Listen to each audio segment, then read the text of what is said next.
जब एक सच्चे भक्त की गवाही देने के लिए स्वयं बांके बिहारी जी कोर्ट पहुंचते हैं तो उस दृश्य को देखकर कोर्ट में उपस्थित सभी पुलिसकर्मी और दर्शकगण अचंभित हो जाते हैं। श्री बांके बिहारी जी को क्यों कोर्ट जाना पड़ा और किसके लिए गवाही देनी पड़ी, आज के इस वीडियो में मैं इस प्रसंग को आपसे साझा करूंगी। साथियों, मेरे चैनल श्रेष्ठ धर्म गंगा में आपका स्वागत है। यह सच्ची घटना है वृंदावन की। वृंदावन की गलियों में एक संत रहा करते थे। उस संत को सभी जज साहब कहकर पुकारा करते थे। वहीं वृंदावन के एक व्यक्ति को यह बात समझ में नहीं आई कि जो ये संत हैं, इन्हें सभी जज साहब कहकर क्यों पुकारते हैं। उसने अपनी दुविधा को दूर करने के लिए वहीं के एक महात्मा से पूछा। महात्मा कहते हैं, बेटा, इसके पीछे एक लंबी कहानी है। वास्तव में यह सन्यासी बनने से पहले एक जिले में जज हुआ करते थे। आज से 20 वर्ष पहले की बात है। जिस जिले में यह जज हुआ करते थे, उसी जिले के एक छोटे से गांव में प्रभुनाथ नामक एक भोला भाला व्यक्ति रहता था। वह श्री बांके बिहारी जी का बहुत ही सच्चा भक्त था। किसी घटना के घटित होने पर उससे कोई पूछता था कि बोले भैया, यह कैसे हो गया। प्रभुनाथ का हमेशा से जवाब यही होता था कि भैया, मैं नहीं जानता, जो जाने सब बिहारी जी ही जाने। प्रभुनाथ जी के निश्चल स्वभाव के कारण सभी ग्रामवासी उन्हें भोले भैया नाम से पुकारते थे। प्रभुनाथ जी बांके बिहारी जी के सच्चे भक्त थे।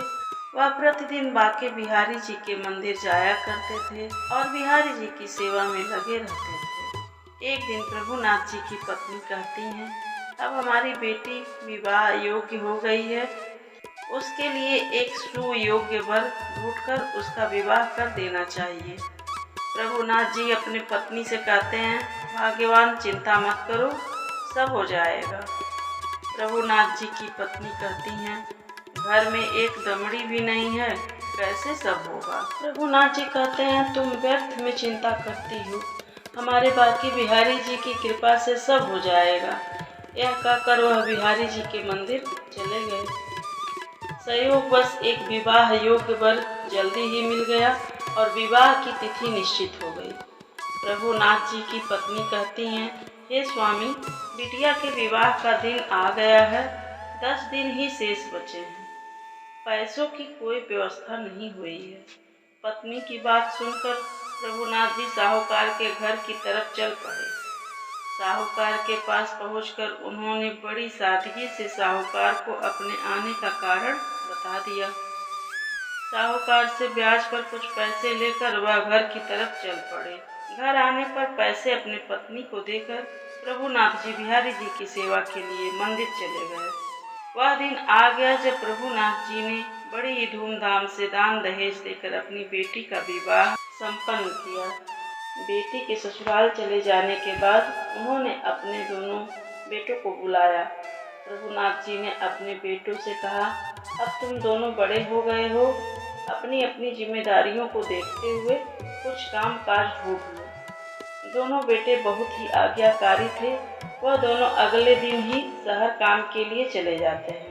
शहर में दोनों ने खूब मेहनत किया। 6 महीने के बाद उन दोनों ने बहुत ज़्यादा धन अर्जित किया। पिताजी से दोनों पुत्रों ने कहा, पिताजी, आप साहूकार का कर्ज ब्याज सहित चुकता कर दीजिए, हम दोनों ने पर्याप्त धन जमा कर लिया है। यह सुनकर प्रभुनाथ जी साहूकार के घर गए।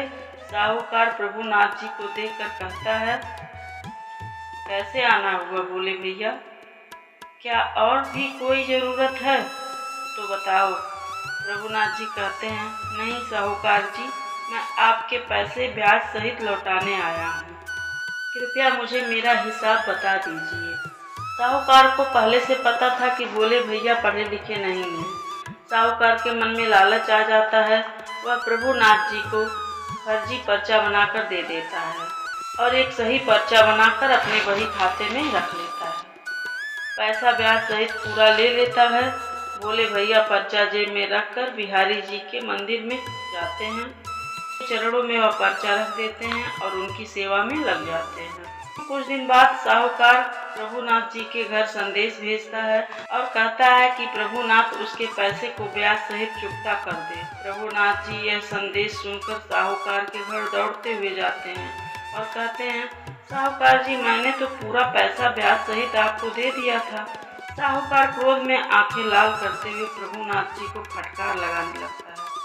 प्रभुनाथ, तुम्हें कुछ याद नहीं रहता है, मेरे पैसे वापस करो, नहीं तो मैं कोर्ट केस करूँगा। प्रभुनाथ जी कहते हैं, मैंने तुम्हारे सारे पैसे ब्याज सहित दे दिए हैं, मैं तुम्हें अब 1 रुपया नहीं दूंगा, तुम चाहे जो कर लो। यह कहते हुए प्रभुनाथ जी बिहारी जी के मंदिर की तरफ चले जाते हैं। अगले ही दिन साहूकार जिला कोर्ट जाकर प्रभुनाथ जी के खिलाफ केस करता है।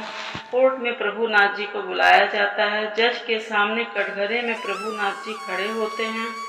उनसे जज पूछते हैं कि प्रभुनाथ, तुमने साहूकार के पैसे क्यों नहीं दिए? प्रभुनाथ जी कहते हैं, जज साहब, मैंने साहूकार के पूरे पैसे ब्याज सहित दे दिए हैं, उसने मुझे एक पर्ची भी दी है। जज पर्चे को देखते हैं और कहते हैं, इसमें तो ऐसा कुछ भी नहीं लिखा है। यह सुनते ही प्रभुनाथ जी रोने लगते हैं। जज कहते हैं, अच्छा प्रभुनाथ, यह बताओ कि पैसे वापस करते हुए किसी ने देखा था?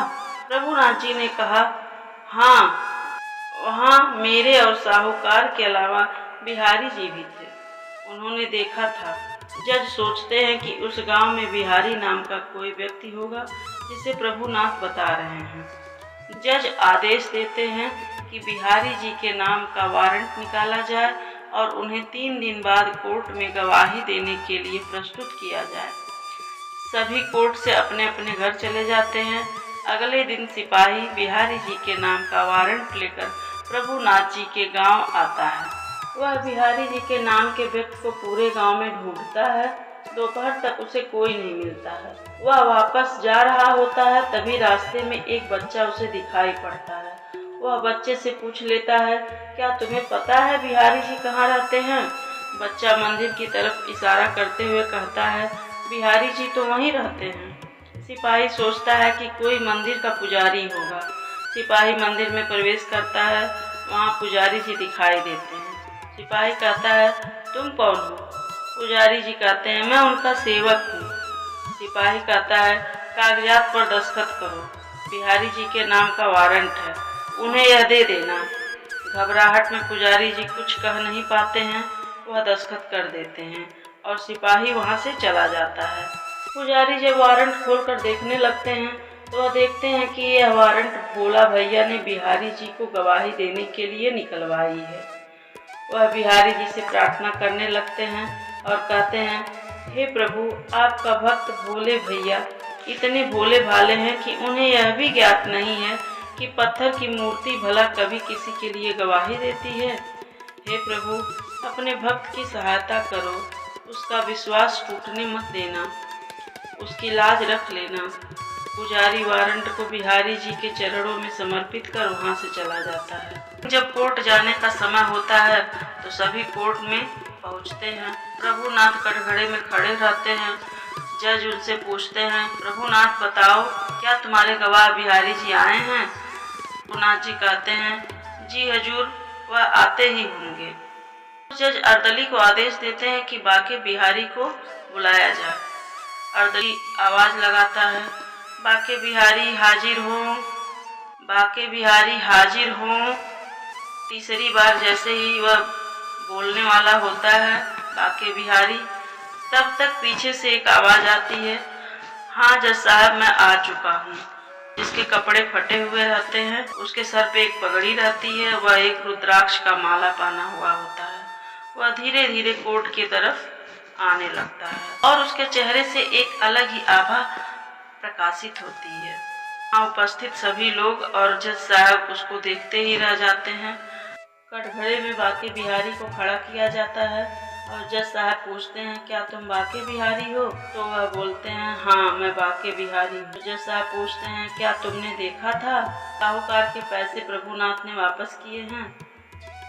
तो बाके बिहारी कहते हैं, जी मैंने यह सब देखा था कि प्रभुनाथ ने सारे पैसे ब्याज सहित साहूकार को वापस दिए। जज साहब बाके बिहारी से पूछते हैं, कि बाके बिहारी तुम्हारे पास कोई प्रमाण है?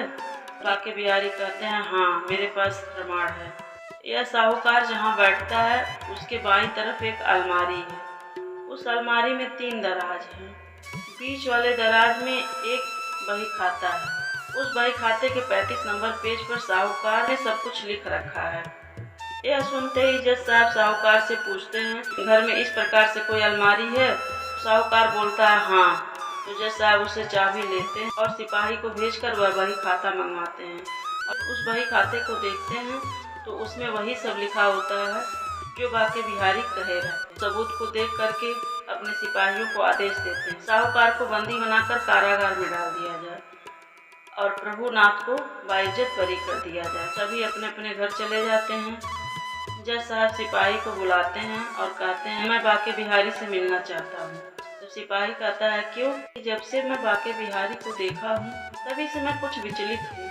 मैंने ऐसे आभा वाले व्यक्ति को अपने जीवन में कभी नहीं देखा। मुझे जल्दी से बाके बिहारी से मिलना है, मुझे ले चलो।